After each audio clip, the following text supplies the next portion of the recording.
स्वागत है आपका मेरे चैनल में एक नए ड्रामा के साथ। तो आज का हमारा ड्रामा है नैंगचैंग बैंक्वेट। तो इसके ड्रामा के स्टार्टिंग में हम देखते हैं एक छोटी बच्ची जो तलवारबाजी की प्रैक्टिस कर रही होती है और वो फिर बड़ी हो जाती है। बड़े होने के बाद हमें सीन दिखाया जाता है एक टीचर का जो कि बोल रहे होते हैं कि फूजिया टीचर बताते हैं कि आप वांसी मंडप की सबसे होनहार छात्र हैं। आप पिछले 15 सालों से यहाँ पे प्रैक्टिस कर रहे हैं मार्शल आर्ट की और आप मार्शल आर्ट पे नंबर 1 हो चुके हैं। आप पहली बार यहाँ से पहाड़ी से नीचे जा रहे हैं और आपके लिए मेरे पास 2 कार्य है। मैं आपको सबसे पहला कार्य सौंपना चाहता हूँ जहाँ पे जनरल जुओ जेन जो कि सीमा घुड़सवार सेना का कमांडर रहा है उसे जान से मारना है, क्योंकि वो अभी अभी लौटा है और वो राजधानी जा रहा है रिपोर्ट करने के लिए।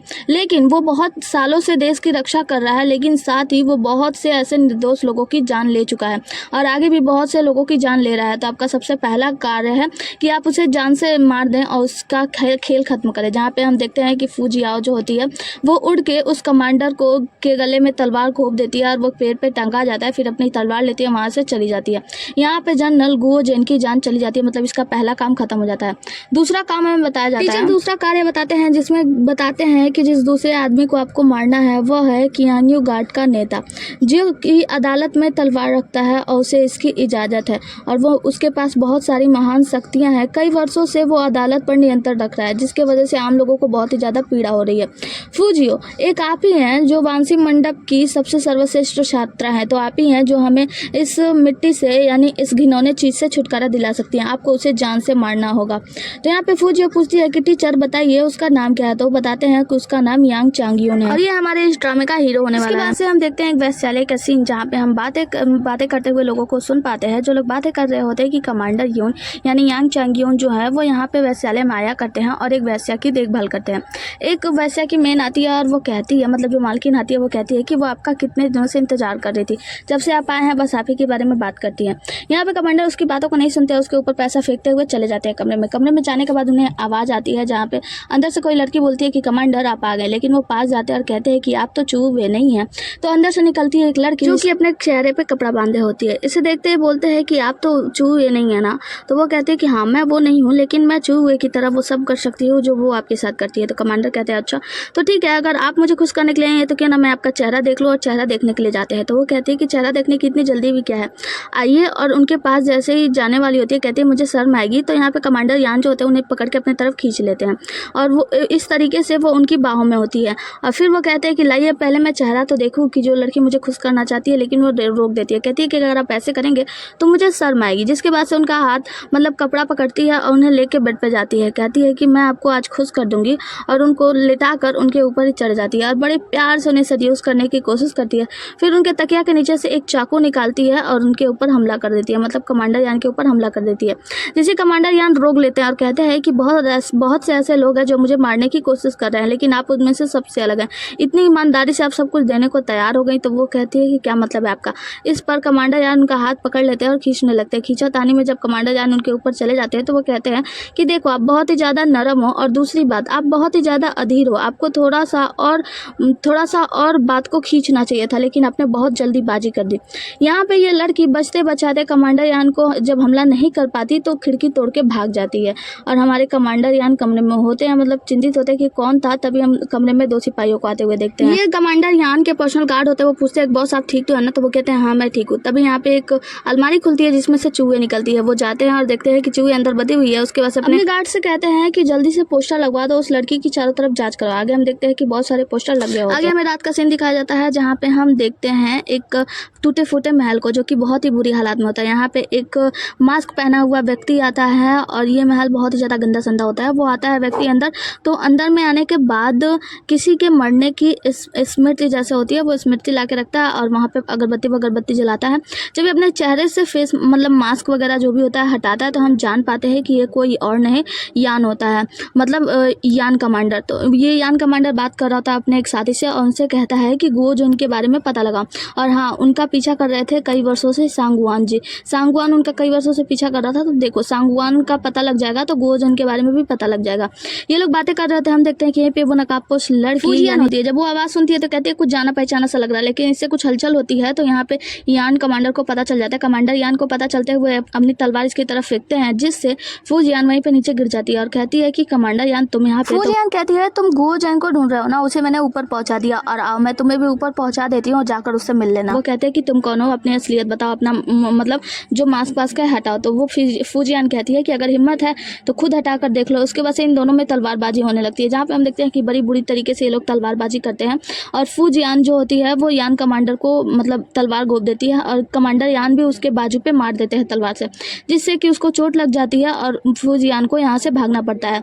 फूजियान के भागते ही हम देखते हैं कि एक पोटली जो होता है यान कमांडर यान रखे होते हैं, वो पोटली आग में गिर जाता है।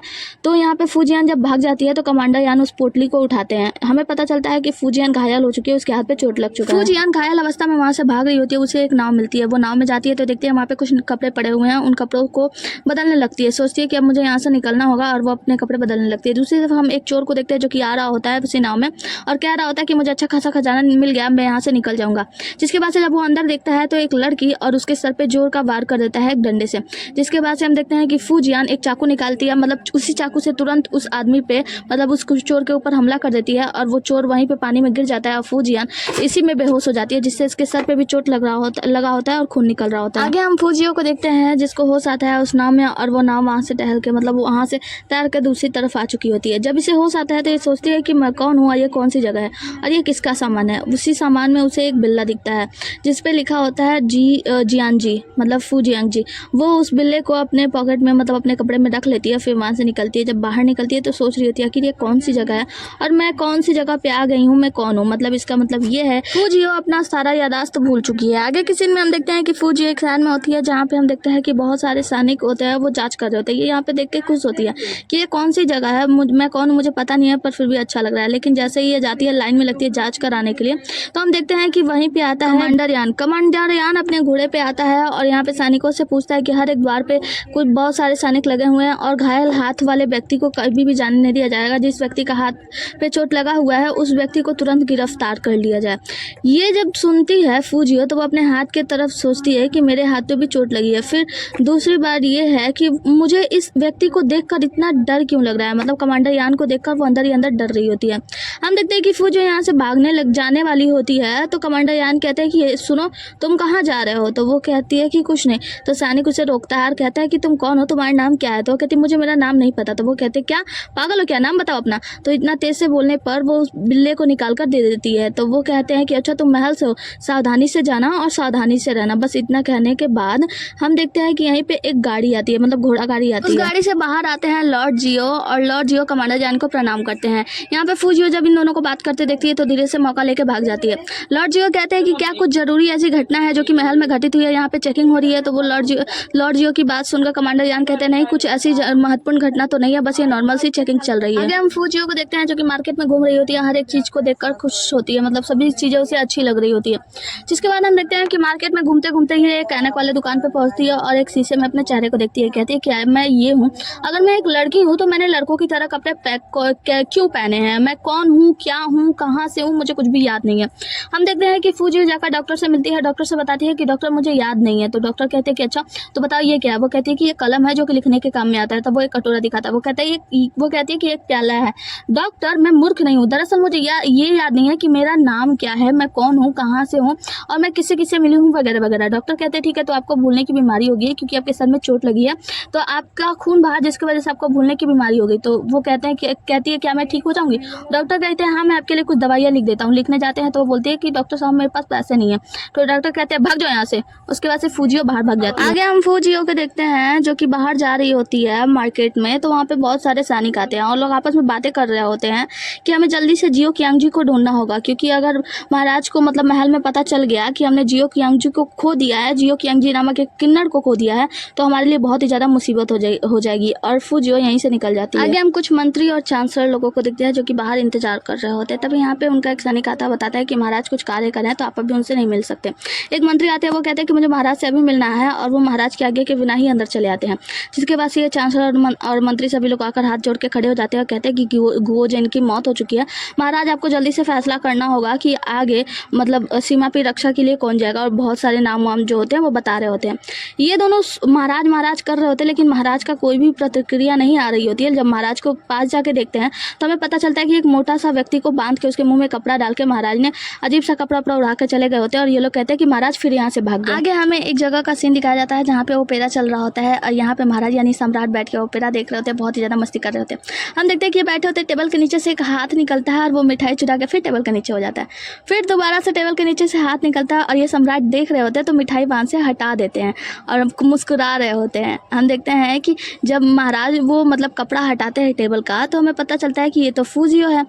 वो कहते हैं कि अच्छा तो तुम मिठाई चुरा रही हो, चोरी करने आई हो। वो कहती है कि चोरी कौन कर रहा है, हाँ आज मैं जितना खाऊंगी ना कल चल के आपको उसका 10 गुना वापस लौटा दूंगी। तो महाराज कहते हैं वाह तुम तो बहुत ही ज़्यादा अच्छी हो। तो वो कहती है हाँ। तो वो कहते हैं कि क्या आपको ओपेरा देखना पसंद है। तो फूजियो कहती है हाँ पसंद है ना। तो वो कहते हैं ठीक है बाहर मेरे साथ आ जाओ। तभी हम देखते हैं कि यहाँ पे कमांडर यान आ जाते हैं, और कमांडर यान के साथ बहुत सारे सैनिक होते हैं। कमांडर यान यहाँ पे जैसे ही ऊपर आने वाले होते हैं, हम देखते हैं कि फूजियो और सम्राट दोनों लोग टेबल के नीचे छिप जाते हैं। दोनों एक दूसरे से कहते हैं शांत हो जाओ। यहाँ पे दोनों बोलते हैं कि आप यहाँ पे अंदर क्या करिए। तो वो कहती है फूजियो कि मुझे नहीं पता, जब भी मैं इस व्यक्ति को देखती हूँ ना तो पता नहीं क्यों डर लगता है। कमांडर तो यहाँ पे सम्राट कहते हैं हाँ मुझे भी लगता है। तो वो कहती हैं कि चलो हम दोनों साथ में भागते हैं। और उसके बाद से हम देखते हैं कमांडर यान जैसे ही ऊपर आते हैं, फूजियो टेबल को उठा के फेंक देती है और वहाँ से भाग जाती है, लेकिन सम्राट तो पकड़े जाते हैं। सम्राट कहते हैं क्या इत्तेफाक की बात है कमांडर यान, क्या आप भी यहाँ पे ओपेरा देखने आए हैं। फूजियो बाहर आती है तो सम्राट को सॉरी कहती है कि एक पेट के जन्मे दो भाई भी ऐसे एक साथ जब मुसीबत पड़ती है तो अकेले ही भागते हैं, तो माफ़ करना दोस्त। वहाँ पे उसे भूख लग रही होती है तो एक बंस बेचने वाला आता है, तो वो कहता है कि 5 रुपए के 2 बंस। तो उसे जियो कियांगजी का बिल्ला दिखाते हैं और कहते हैं क्या इसके बदले 2 दे दोगे, चलो 1 ही दे दो। तो यहाँ पे वो बंस बेचने वाला उसे साइड में ले जाता है, कहता है कि ये जियो कियांगजी का बिल्ला तुम्हें कहाँ से मिला। तो वो कहती है कि ये मेरा है और मैं जियो कियांगजी हूँ। वो कहता है झूठ मत बोलो, चलो मेरे साथ, जियो कियांगजी को ढूंढना है।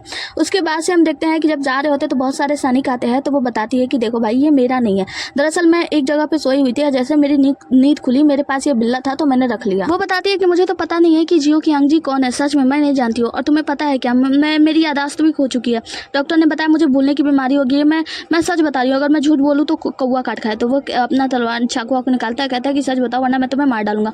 वो कहती है कि मैं सच बता रही हूँ, मेरी कोई भी गलती नहीं है, मुझे नहीं पता था। वो कहते हैं कि अच्छा। फिर वो सोचता है कि इसका चेहरा भी सुंदर है और ये ज़्यादा मतलब समझदार भी नहीं है, तो ये जियो कियांगजी का अपराध अपने ऊपर लेने में सक्षम है। तो कहता है ठीक है तुम मेरे साथ चलो, मैं तुम्हें ले चलूंगा। तो वो कहती है कि सच में भाई दाओ। तो वो कहता है हाँ मैं तुम्हें अपने साथ ले चलूंगा, वहाँ पे तुम्हें 2 महीने का वेतन मिलेगा, खाना रहना सब कुछ का तुम्हारा व्यवस्था हो जाएगा। तो वो जाने के लिए तैयार हो जाती है, कहती है ठीक है चलो। और फिर वो अपने साथ लेकर चला जाता है। वो उसे एक अजीब सी जगह पे लेकर आता है, एक कमरे में, और वो कहती है कि भाई दाओ ये कौन सी जगह है।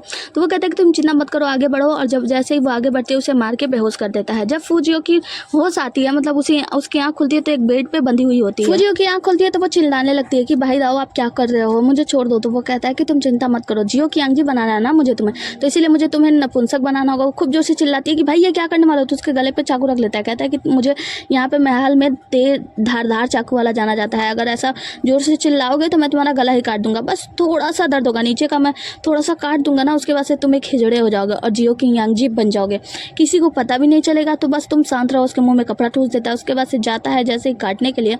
हम देखते हैं कि फूजियो जोर से चीखती है और मुंह पे पत्ती तो होता है, लेकिन अपने पैर जैसे ही उछालती है उसको पैर से लग जाता है और भाई दाओ वहीं पे बेहोश हो जाते हैं, जिसके बाद से फूजियो वहां से निकल जाती है। फूजियो बाहर घूम रही होती है और हम देखते हैं कि चारों तरफ से बहुत सारे सैनिक होते हैं। इन सैनिकों को देखकर डर भी रही होती है। हम देखते हैं यान को, कमांडर यान कमरे में होते हैं, उनको चोट लगी होती है, तलवार लगी होती है। तो आदमी बोलता है कि मैं आपको कपड़े पहनाने में मदद कर दूं। वो कहते हैं कोई ज़रूरत नहीं है। हम फूजियो को देखते हैं जो कि बाहर घूम रही होती है। वो देखती है कि बहुत सारे सैनिक उसी की तरफ आ रहे हैं, तो वो सोचती है कि अरे यार ये सारे गड्ढे मेरे ही तरफ, मतलब सारे मुस्टंडे मेरे ही तरफ क्यों पड़ जाते हैं। और वो छुपने के लिए एक कमरे में जाती है। उस कमरे में होते हैं कमांडर यान उसे देखते हैं तो कहते हैं मेरे पास आओ। वो कहती है कि ये डरावना व्यक्ति फिर मेरे सामने, फिर वो कहते हैं कि चलो मुझे कपड़े पहनाने में मदद करो। वो उनकी कपड़े पहनाने में मदद करती है, जिसके बाद से जब वो रस्सी बांध नहीं पा रही है तो उनको बार बार टच करती है। तो कमांडर यान कहते हैं आगे से आकर बांधो। तो यहाँ पे फूजियो सामने जाती है और सामने से जाकर उस रस्सी को बांधने लगती है। अपना सर नीचे की होती है तो कमांडर यान कहते हैं कि चेहरा दिखाओ मुझे। तो वो कहती है कि नहीं मैं बहुत ज़्यादा बदसूरत हूँ, मुझे डर है कि शायद मैं आपको डरा दूँ। तो वो कहते हैं कि दिखाओ, मैं भी देखना चाहता हूँ कि तुम कितने बदसूरत हो। लेकिन उनका चेहरा पूरा देखने के बाद कहते हैं कि क्या तुम सच में एक किन्नर हो? तो वो कहती है कि हाँ मैं एक किन्नर हूँ जो कि अभी नया नया भर्ती हुआ हूँ। तो वो कहता है कि क्या तुम सच कह रहे हो, तुम्हारा नाम क्या है? तो वो बोलती है कि मेरा नाम जियो कियांगजी है। तो वो उसे उठा के वहीं पे फेंक देते हैं। जैसे ही फेंकते हैं उनके हाथ पे चोट जो लगी होती है फूजियो की, वो टच करने लगती है। तो उनको थोड़ा शक होता है। जैसे उसकी तरफ बढ़ते तभी एक सैनिक आता है और बताता है कि वो जिनकी मृत्यु जिस कारण हुई है उस व्यक्ति के बारे में कुछ पता लगा है। तो यहाँ पे कमांडर यान चले जाते हैं। फूजियो कहते हैं कि कितना डरावना लगता है, इसने तो मुझे सचमुच में डरा दिया। आगे हम एक रानी को देखते हैं जो कि सच सवार रहती है और कहती है कि फूल और बिछौने जो भी कुछ तैयार करना है सब कुछ तैयार कर दो। आज सम्राट आने वाले हैं मुझसे मिलने के लिए और आज रात मुझे बच्चा पैदा करना होगा, मतलब आज रात मुझे बच्चे के लिए सम्राट के पास वक्त गुजारना है, तो सब कुछ तैयारी कर दो।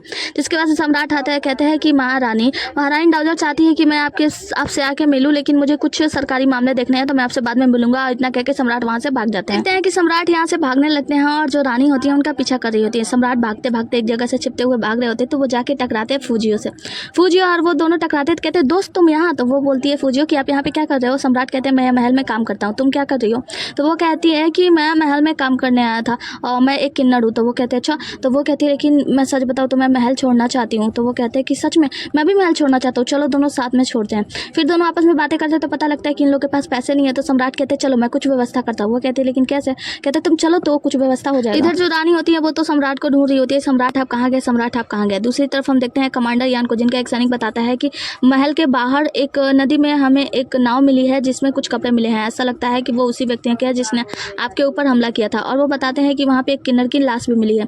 यहाँ पे वो एक तलवार दिखाते हुए मतलब देते हैं, तो कमांडर यान उस तलवार को देख के याद करते हैं, कहते हैं कि निश्चित रूप से यह वही व्यक्ति है जिसने मेरी जान लेने की कोशिश की थी। जिसके बाद से वो कहते हैं कि जाहिर सी बात है। और लेकिन देखिए एक किन्नर की लाश तो मिली है, लेकिन महल में किसी भी किन्नर की कोई भी कमी नहीं है, मतलब सारे किन्नर एज इट इज उतने ही हैं जितने थे। जिसके बाद से हम सम्राट को देखते हैं जो कि फूजियाओ को लेकर जाते हैं अपने ही मंडप में, मतलब अपने ही जगह पे, और कहते हैं कि यहाँ पे आओ। तो फूजियाओ कहती है कि लेकिन ये कौन सी जगह है? तो वो कहते हैं ये सम्राट का जगह है, बस यहाँ पे सम्राट आते हैं।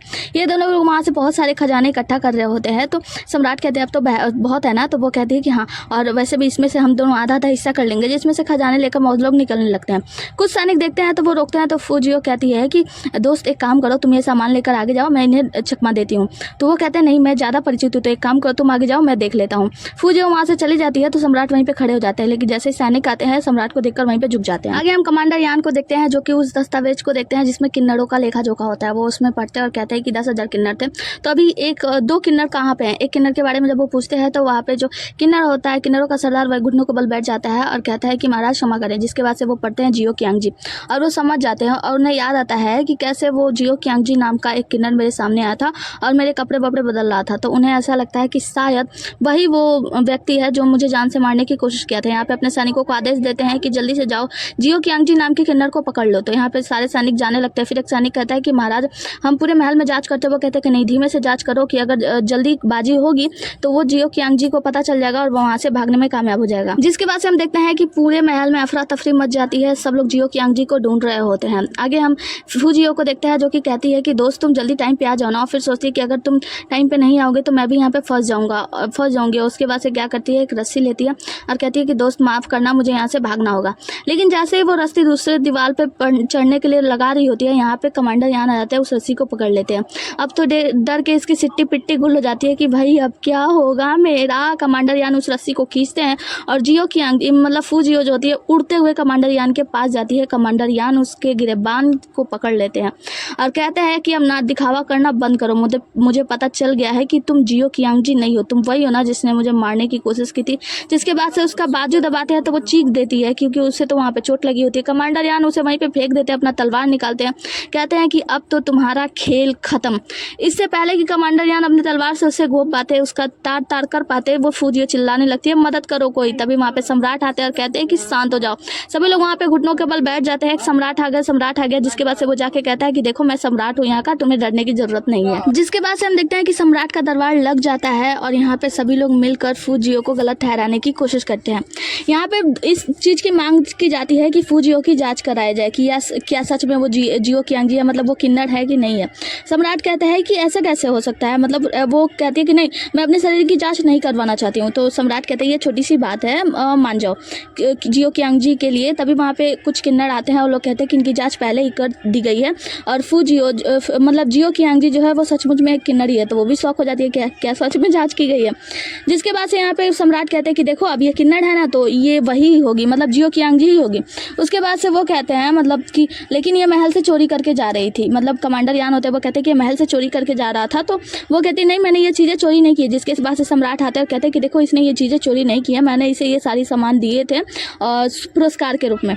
तो कमांडर यान कहते हैं कि हाँ ठीक है, फिर उसे उठा कर ले जाने लगते हैं। कहते हैं कि लेकिन इसे सज़ा तो मिलनी ही चाहिए क्योंकि ये जियो कियांग जी के नाम पे यहाँ पे रह रहा है वगैरह, मतलब कहते हैं कि इसके ऊपर मुझे शक है, इसकी जाँच करनी होगी। सम्राट आते हैं, उससे हाथ छुड़ाते हैं, कहते हैं कि देखो तुम इसे नहीं लेकर जा सकते, ये मेरा निजी किन्नर है, मतलब ये मेरी देखभाल करेगा, मेरी रक्षा करेगा, ये मेरे लिए निजी काम करेगा, है ना। तो वो कहते हैं कि कमांडर यान कहते हैं कि महाराज आप ऐसा कैसे कह सकते हैं कि ये तो आपका निजी कोई नौकर वोकर नहीं है। तो वो कहते हैं कि लेकिन आज से मान लिया। उसके बाद से उससे कहते हैं कि जाओ ना, मेरी गरिमा का ख्याल रखो, मैंने कहा ना उसे छोड़ दो। सब पास आके कहते हैं। तो कमांडर यान कहते हैं कि ठीक है सम्राट, जैसा आप चाहते हैं वैसा ही होगा, और फिर उन्हें प्रणाम करके वहाँ से चले जाते हैं। जिसके बाद से सम्राट कहते हैं जियो कियांग जी, अभी इसको हम बोलेंगे मतलब फुजियो को कहते हैं कि फुजियो मैंने तुम्हारी रक्षा की है, तो आज से ये होगा कि मैं महल में तुम्हारी रक्षा करूंगा क्योंकि मैं यहाँ का सम्राट हूँ, और जब बाहर जाना तो तुम मेरी रक्षा करना। फुजियो कहते हैं कि हाँ बिल्कुल, वैसे मैंने कभी नहीं सोचा था कि तुम एक सम्राट हो। फुजियो कहते हैं वैसे भी सम्राट होने से पहले तुम मुझे मिल चुके थे कि हम लोग तो पहले ही दोस्त बन चुके थे ना। तो सम्राट कहते हैं हाँ बिल्कुल, हम दोनों एक दोस्त की तरह रहेंगे, तुम मेरी रक्षा करना बाहर और मैं तुम्हारी रक्षा करूंगा महल में। मतलब इन दोनों की अच्छी सी दोस्ती हो जाती है, अच्छा सा बॉन्डिंग बन जाता है। जिसके बाद से हम कमांडर यान को देखते हैं। उनका सैनिक पूछता है कि कमांडर यान अब हम क्या करेंगे, क्योंकि फुजियो मतलब जो जियो कियांग जी है वो तो सम्राट का प्रमुख नौकर बन चुका है, तो हम उसका कुछ भी नहीं बिगाड़ सकते। कमांडर यान कहते हैं कि उसके लिए हमें एक ही कार्य करना होगा, उसे जान से मारना होगा, क्योंकि वो अभी सम्राट के पास में है, मतलब सम्राट का नीचे नौकर है। तो उसे मारने के बाद हमें कोई भी जो सबूत है नहीं छोड़ना होगा और उसे बड़ी आसानी से ख़त्म करना होगा। जिसके बाद से हमारा एपिसोड भी यहीं पे ख़त्म होता है। अगर आपको ये ड्रामा पसंद आया तो वीडियो को लाइक करो, और अगर आपको इसका नेक्स्ट पार्ट देखना है तो कमेंट करो, और चैनल को सब्सक्राइब कर दो, बेल आइकन दबा दो, ताकि जैसे ही मैं कोई भी वीडियो डालूँ तो आपको सबसे पहले नोटिफिकेशन मिल जाए। ठीक है, tata bye bye, take care. और हाँ, वीडियो को लाइक कर देना। आप लोग लाइक नहीं करते मुझे अच्छा नहीं लगता। बाय।